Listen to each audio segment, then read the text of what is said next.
Okay, we're getting down there. Only a few more of these top things to go through. Oh my goodness. Type, there's select, which allows us to do things like select text and stuff. So if I would like to, I could select all, which puts, you can see it selects around that.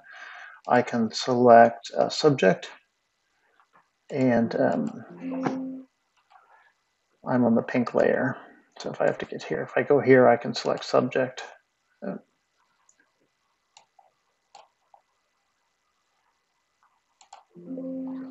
Yeah, I am yelling at me. Select subject, and it should do a really nice job of selecting all the people. No, it still selected that text. Oh, there you go. See, it selected the people. Mostly I use this tab here for deselecting. And most of my selection, I will use this magic wandy thing where I just click and it selects things by contrast.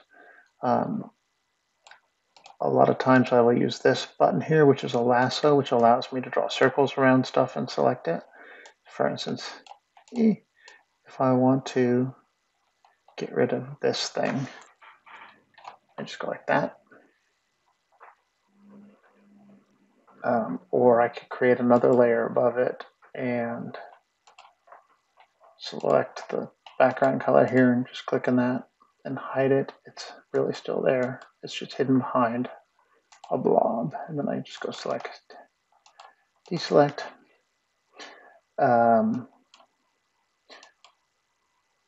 This has a tolerance to it that you can adjust to tell. Usually it's set to 32. Yours is probably at 32. And that's a pretty good number. If you hold down Shift, you can select in the pieces that you missed, like between her legs, between his legs.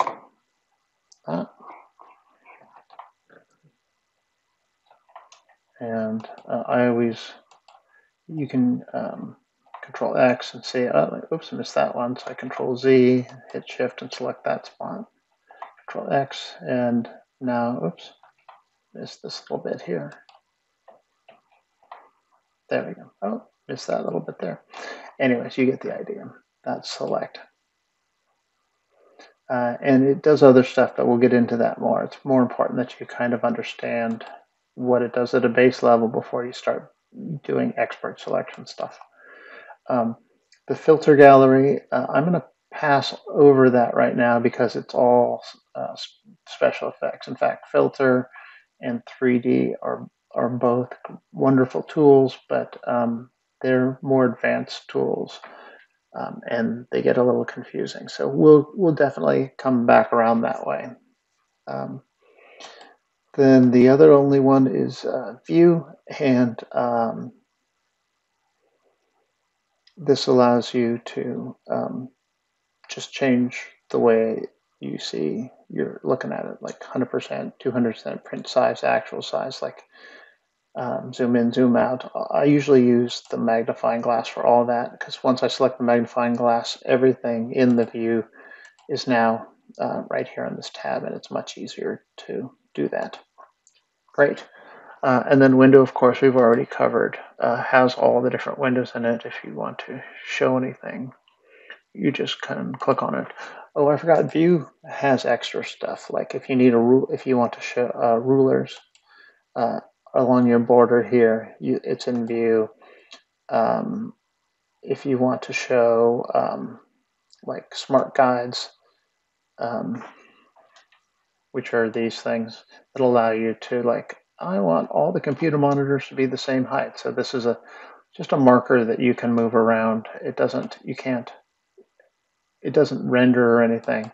It's just for your, like, I want to put the text and oops, select deselect. I want to have the text all sitting at this level, the same level as the top of the computer. It's good for stuff like that, for aligning. And you can do the side ones too. like that. It's like, I want to align this to the middle of the page, but actually, you know, just like Illustrator, you can tell when it's the middle of the page because it has the purple guidelines come up. See? Great. And if you want to get rid of these, you can either go View, Show, get rid of guides, and they'll just disappear, or you can grab them and just pull them off of your screen. So there's a bunch of stuff in here that you might want to use. Grid is another one I use quite a bit, which just puts this around so if I need to break this down into incremental measurements in order to space something like, okay, it's 1, 2, 3, 4, 5, 6, 7, 8, 9, 10, 11, 12, 13, 14, 15, 16, 17, 18, and a bit across. So I know if I go in 1, 2, 3, 4, 5, 6, 7, 8, 9, like this is the middle right here. Of course, I could have just looked at the measurements. Here I can switch that to inches too. If I right click over it, I can switch it to inches. Right now it's on pixels. So I know that this starts at, like, say 4 and goes to 22. So half of that would be 9, so it'd be in here somewhere. 4 plus 9, 13, so right there. Yeah. Okay. Anything else in view? Guides, snap twos, snaps. No. That is, so let's move over to the toolboard. So the first one we have here is the move tool. And you'll notice that there's the artboard move tool and the regular move tool. I never ever use this. So, but I use this quite often. And if you click on it and then hover over it, it not only shows you the name of the tool, but what the hotkey is for it. So for instance, if I'm using the paintbrush tool, but I want to switch back to the move tool, all I have to do is hit V and it switches me back there temporarily. So like I could be painting, let me get on a different layer. I could be painting something, right? And I'm like, oh wait, I want to move that. I can move that over. There you go. Oh wait, I want to move that back. I just hold down V and it'll go over there. We already talked about this. This is the rectangular select tool. Anything under there I can cut or paste or whatnot. It also has a circle variation. It'll go ovals unless I hold down shift and then it creates a perfect circle. Yeah. Same thing with the square or any of these other ones. If I hold down shift, it creates a perfect square. And if I take my hand off, I can do rectangles. But the second I hit shift, it goes back. So I could make it like, oh, it's really skinny. And then if I hit shift, it goes to a perfect square. So just be aware of that. Lasso tool we covered. There's two kinds. There's freeform lasso tool. And then there's, I must have snap on. Freeform lasso tool. Yeah, some sort of snap on. Then there's the polygon tool, which allows you to like click and drag, click and drag, click and drag, click and drag, click and drag. And then to close it, you just find the end of it and then whatever you have. So if I want to take this character out, for instance, it's an easy way for me to get in there and remove him. The magic selection tool, we already did that. This is crop. The crop tool crops your entire picture. So for instance, if I don't want all this weird, I have like miles of pink going on here. And I want this to be a much smaller picture. I can crop it and then I can hit enter and it changes the size of that picture to whatever it is. It also goes the other way, like, oh, you know, and you can see it has the guide, the rule of 3 guides, right? So 1, 2, 3, and 1, 2, 3. See the little white lines. And as I move it, it allows me to expand. So if I wanted this picture 1/3, the background 1/3 bigger, I just have to go like this so that the white line is at the top of the image, open it up, and then I have all this area up above. And then I can just come in here with pink and add that in, and I have that extra area. It's a very useful tool. It goes to be able to take away and put back, quite like that. Eyedropper, all you have to do is stick it over, like here, if I get the brush going, or here, you can look at this color, and then as I tap around, you see the main color changes. You have two colors. This is the second main color and the secondary color. The main color is what you have active, although if you have the secondary color clicked, it will also pick the secondary stuff. And you can switch them here too. Switch them back and forth. All right, this is the heal button. So if you have something like you don't really want this to say solutions here, hold on, let me turn off some of this stuff. View, grid, get rid of that. And if I can go in here, say I don't really want it to say solutions, or you've taken something and it has like a watermark on it, you can just draw over the top of it like that, and it kind of blends in the background and the foreground to kind of match. Does its best. It's a much better tool for subtle stuff, and then there's all sorts of variations of it. This is the brush tool. Uses every time I open Photoshop. This is what you use to create lines. It has a softness and a hardness, so I can create a soft line like this. See, it has soft edges. I can create a medium soft edge, or I can create a hard edge. And by hitting the brackets, I can make it get bigger or smaller. It also has this and this. If they're both depressed, I get a pressure sensitive flow out of it. And I'm not using my pen tool, so I don't have pressure sensitivity on my mouse. But if I did, that would allow me to show you thick and thin lines. And then this is the stamp tool. So if I move over a little bit, this allows us to take a an area over here and then draw with it over here. So if I come over here with the stamp tool and I press down on a piece of it like that, then you can see wherever I move over here, it kind of traces what you have over there. It's making a stamp of what's going on.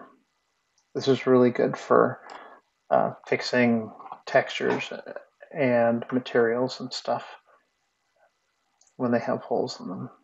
Not so good for this kind of stuff. You can also do weird things like I need to extend that computer monitor over, so I can grab that line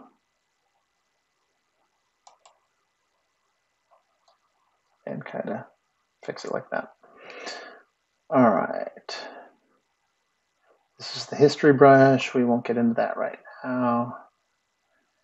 This is the eraser.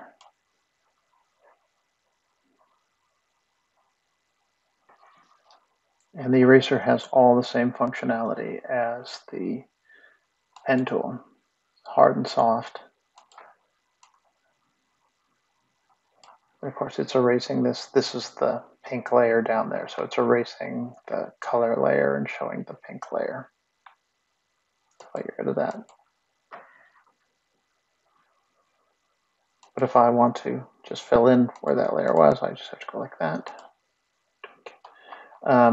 This is a halo. It usually leaves, when you do a fill, it usually leaves a 1 pixel width to it. So you have to watch out with that, a fill. And if you hit paint bucket again, it sort of works, it sort of doesn't. So I usually just go back over it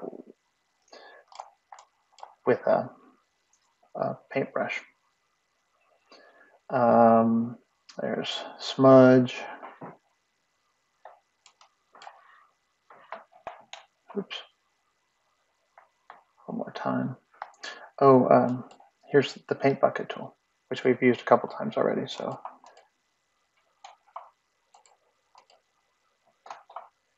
it's that big white blob. There you go. So you can use that. It also has a function called gradient. So, which is a blend of these two colors. So for instance, if I have one red and one purple, and I select this shape here, then I can click here and drag my tool around here and let go, and it paints the gradient from the purple to the red. And if I go the other way, it does it the other way. And if I go this way, it does it that way. And there's different kinds of gradients you can use. There's radial, which is from the middle out, or out to the middle.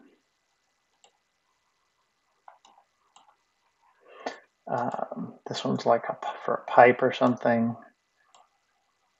where it's supposed to look. So it's like a rounded thing, and then this is some sort of a highlighty, like a star pattern for highlights. I usually just leave this here. If I'm going to do a gradient, I'm pretty milquetoast with my gradients. Smudge tool, dodge tool, vector pen tool. We'll get into that one later. Type tool we used already. This is vector editing tool. These are the shapes, just like in Illustrator. That for some reason mine have defaulted now to curved corners. I think I did that once, and now that's all it lets me do.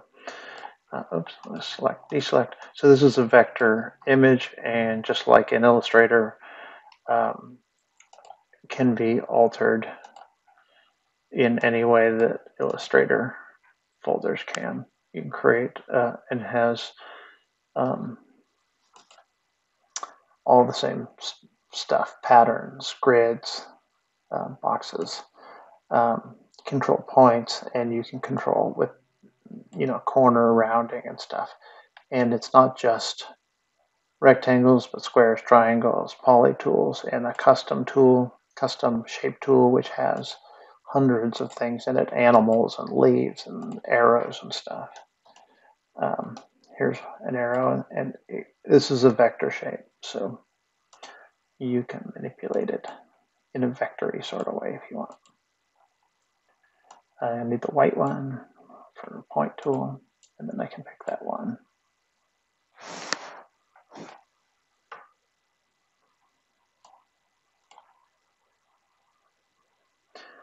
And the hand tool, what does the hand tool do? Oh, it moves the whole screen. There you go. I don't think I've ever used that. And then the magnifying glass. And then a whole slew of other tools. But these are the main ones. Oh, and this is to edit the toolbar in case you want to add or take away from the tools that are existing in here. All right, that is pretty much the Photoshop interface. Any other questions we have, we can pick up along the way. That should be enough to get you started. Good luck.